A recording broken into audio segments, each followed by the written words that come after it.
présent, mesdames et messieurs, nous passons à notre débat principal d'aujourd'hui, centré toujours sur la fête du Petit Bayram ou Aïd al-Fitr.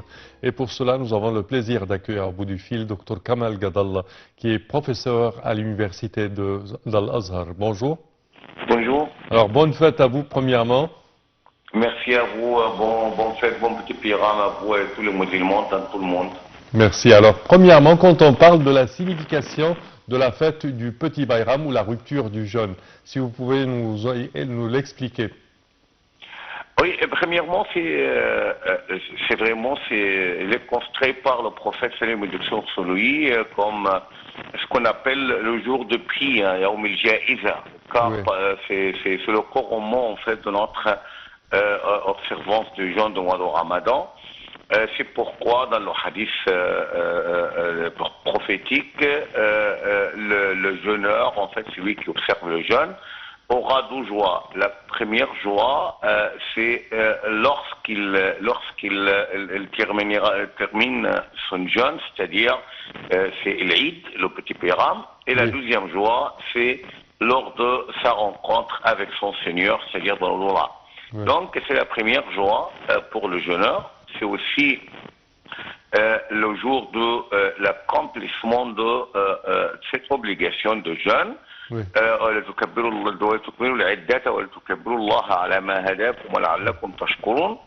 C'est-à-dire pour accomplir en fait la durée du mois de Ramadan et pour aussi évoquer Allah et le glorifier, d'accord? Oui. Donc c'est aussi le jour de la joie en fait terrestre, c'est-à-dire notre joie c'est cette joie envahissante en fait qui renferme toute la société en fait dans les mosquées, dans les rues, dans les maisons, parmi les proches parents. Donc c'est le jour de la consolation des orphelins, de la consolation des pauvres et des nécessiteux, des indigents. Donc c'est le jour de la solidarité sociale, c'est le jour de cette cohérence communautaire, si vous voulez. Donc Oui. c'est un jour tout à fait exceptionnel. Quand on parle de l'obligation du musulman, qu'est-ce qu'il doit faire avant la prière de Aïd, par exemple?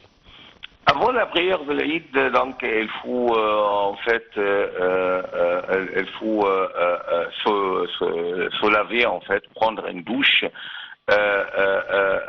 aussi porter des habits tout à fait neufs en fait qui doivent être consacrés à cette occasion préalablement, et aussi se parfumer si on a les moyens. Et aussi, c'est un acte de sonne en fait, de prendre un petit déjeuner, mais c'est pas dans le sens, c'est vrai, même quelques dates, si vous voulez, en fait, 3 ou 5 dates, à titre de déclarer qu'on n'observe plus le jeûne, c'est fini en fait pour le mois de Ramadan, et aussi de prendre un chemin pour aller à notre chemin pour revenir de la mosquée. Pourquoi? Parce que ainsi on aura l'occasion de saluer et de féliciter de l'Aïd le plus grand nombre de personnes. Ce ne seront pas les mêmes personnes parce que vous allez en fait féliciter un groupe en allant parce que vous allez emprunter un chemin. De retour, vous allez emprunter un autre. Donc vous allez rencontrer aussi d'autres personnes donc qui vous saluent en fait de l'Aïd, saluer et féliciter de l'Aïd. Donc c'est en fait avant d'aller à la mosquée et de retour de la mosquée. Donc, premièrement, on dit que la prière de l'Aïd, c'est un sunna tout à fait affirmé. C'est dans la doctrine des Shafi'i, doctrine d'Abu Hanifa, c'est ce qu'on appelle wajib, c'est-à-dire presque obligatoire.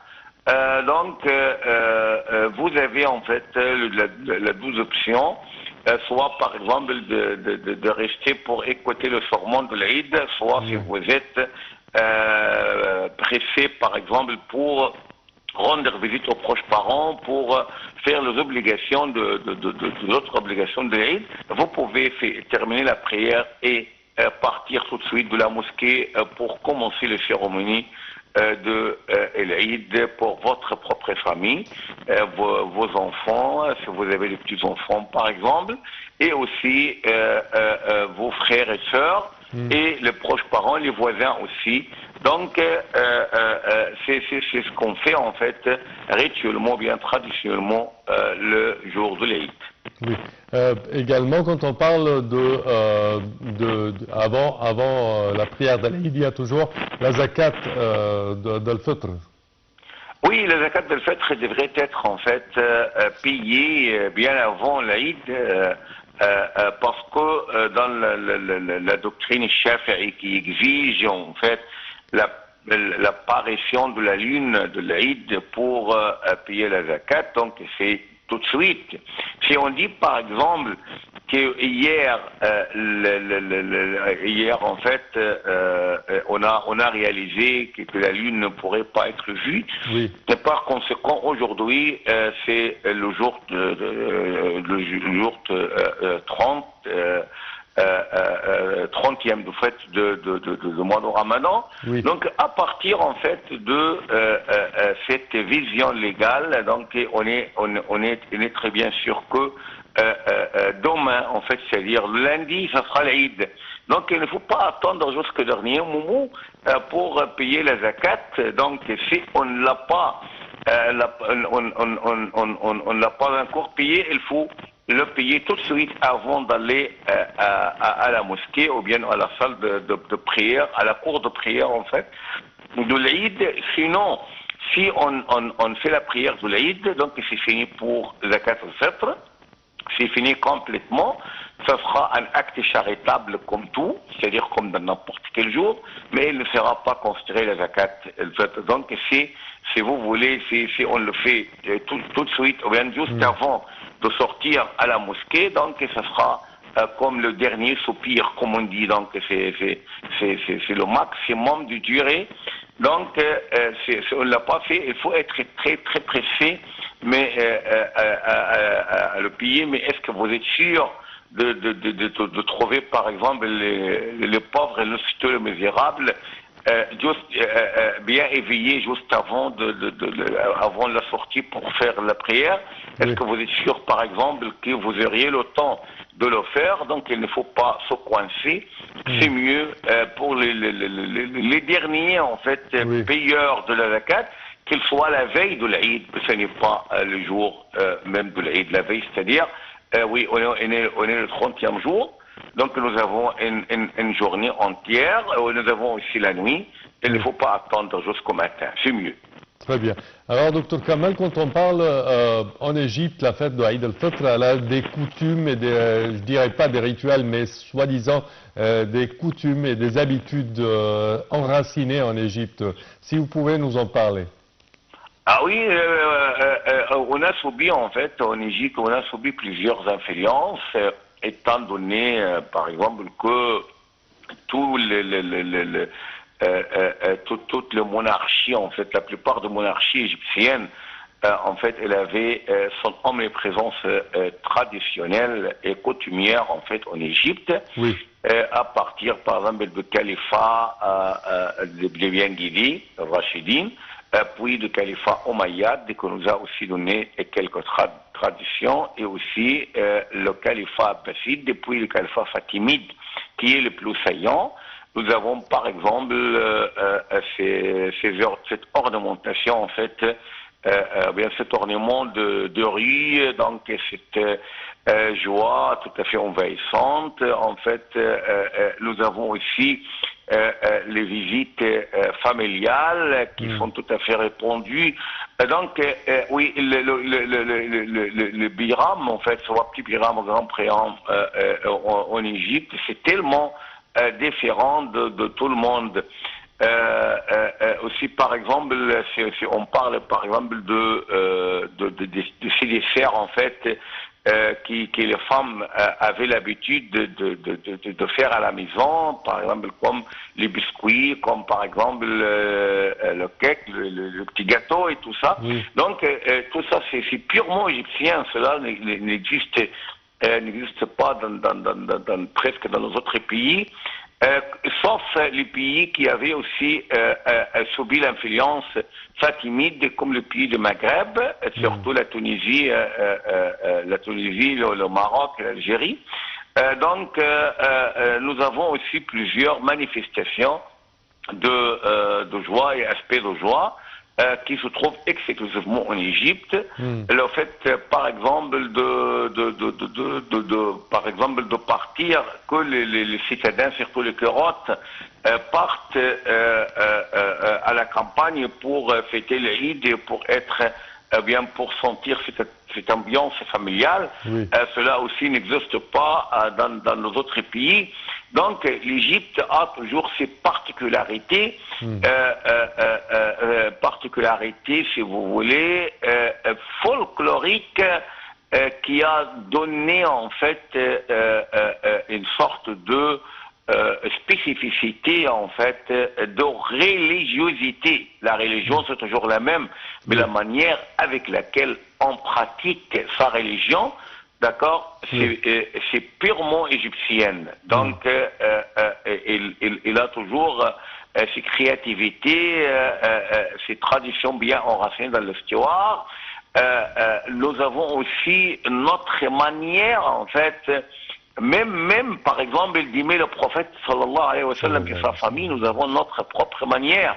On n'est pas chiite, mais on est très attaché à la famille du prophète sallallahu alayhi wa sallam. Donc, nous avons cette égyptianisation, en fait, des rituels, donc non rituels, se sont émanés des cœurs qui sont tout à fait sensibles, qui sont tout à fait attachés à la joie, attachés en fait à tout ce qui pourrait être cohérence, qui pourrait être harmonie familiale et communautaire. Donc c'est une particularité égyptienne et je vous assure que tous qui ont parti en fait dans le monde, qui sont égyptiens, ne seront jamais tombés sur des manières pareilles ou bien des particularités pareilles dans n'importe quel endroit, même l'endroit où le Coran a été révélé. Oui.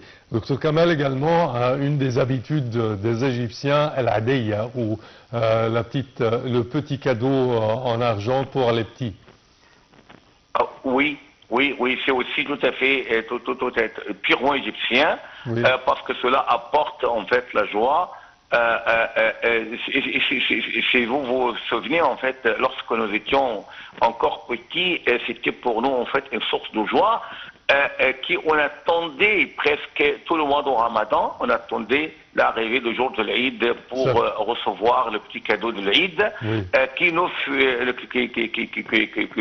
faisait en fait un immense plaisir. Ce n'est pas parce que on va par exemple dépenser de l'argent, non, mais tout simplement on est bien en fait rappelé, on est au vif de la préoccupation de nos proches parents, nos pères et mères et nos proches parents aussi, qui contribuent en fait à donner ces petits cadeaux.